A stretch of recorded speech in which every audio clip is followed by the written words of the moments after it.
Mario Sunshine is a very thoroughly analyzed game.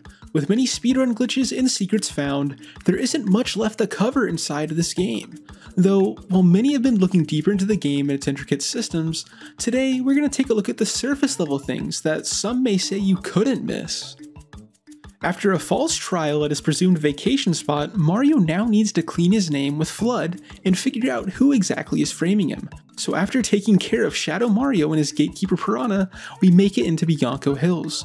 Bianco Hills is in the Delfino countryside with beautiful architecture, a massive lake, and let's just go ahead and see what you couldn't miss.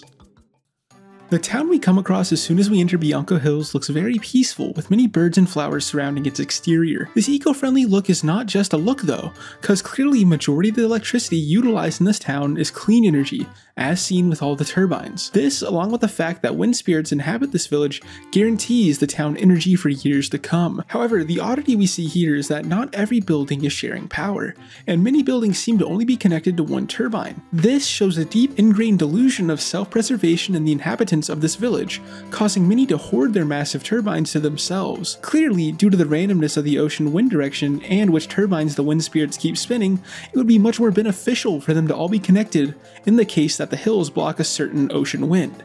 But with the current setup, many Piantas end up spending some nights without AC in Delfino's blazing temperatures due to this voltage division. The secret levels all have a very similar vibe and feel, but each tells us a story of its own.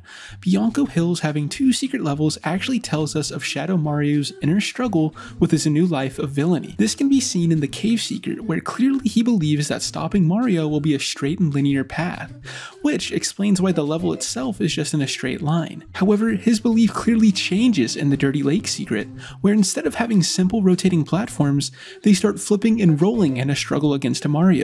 This struggle is personified onto Shadow Mario, realizing that opposing Mario will be a struggle, and not as simple as he originally thought. The unique boss we will fight twice in Bianco Hills is PD Piranha. Our first encounter occurs after falling through a windmill, and the second will be after we wake him for causing destruction to the Bianco Hills village. PD Piranha is very interesting, due to him being one of the few piranha plants that develop petals. If you didn't know, each of the petals a piranha plant has actually denotes an accomplishment in their life. PD Piranha actually has 12 petals, each for a deed he has done. The first 3 he got were when he was a normal piranha plant. This included biting Mario one time, claiming his first pipe, and growing his legs.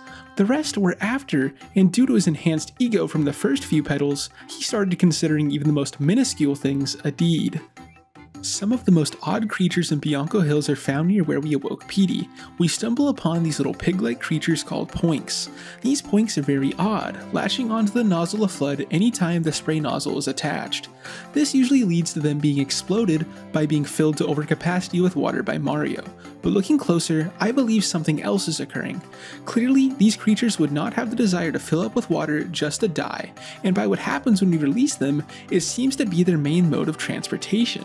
While it looks like they explode, when they make contact with a surface, they actually just release the remaining water in their bodies all at once, rocketing faster than the eye can see into the sky.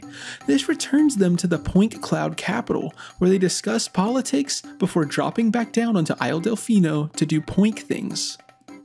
To further the oddities of Bianco Hills' ecosystem, they also have skeeters, which oddly enough have the most unique defense mechanism imaginable. The skeeters, when sprayed with water, start to shake, and if jumped on during this state, send Mario flying into the sky. I would debate on the reasoning for them evolving to have this trait, but clearly this was a simple typo in the code. This is due to the skeeter's natural desire to stay above water, thus causing them to try to stay buoyant at any time water is hitting any part of their body other than their feet. This shaking was supposed to affect their buoyancy stat, but the devs misspelled buoyancy to bouncy, causing this oddity to occur.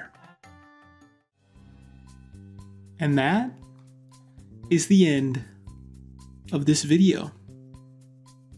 If you enjoyed, you know what to do.